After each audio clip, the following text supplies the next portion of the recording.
Menjelang Hari Raya Idul Fitri, tidak hanya pakaian maupun makanan dan minuman yang laris diburu masyarakat, tetapi produk kebutuhan rumah tangga seperti furniture dan barang elektronik juga ramai dibeli.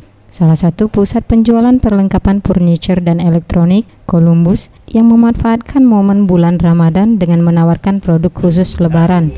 Menurut Mildi Ahamid, Direktur Operasional Columbus Sumsel yang ditemui Selasa 7 Juli 2015 mengatakan, pada semester pertama tahun 2014, penjualan barang elektronik bisa mencapai 300 unit dan di semester pertama tahun 2015 mengalami peningkatan penjualan sebesar 500 unit atau sebesar 17%.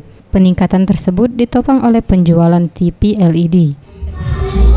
Untuk perkembangan omset kalau dibandingkan tahun 2014 jelasnya ada pertumbuhan.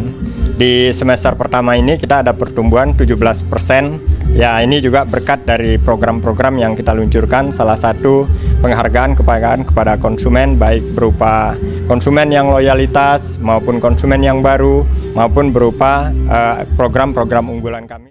Mildi menambahkan, untuk semester kedua tahun ini dirinya optimis dapat meningkatkan penjualan dengan menghadirkan program-program baru untuk menarik minat pembeli masyarakat terhadap merek-merek yang dipasarkan perusahaannya. Izalisati, Reza Dinata, Sriwijaya TV.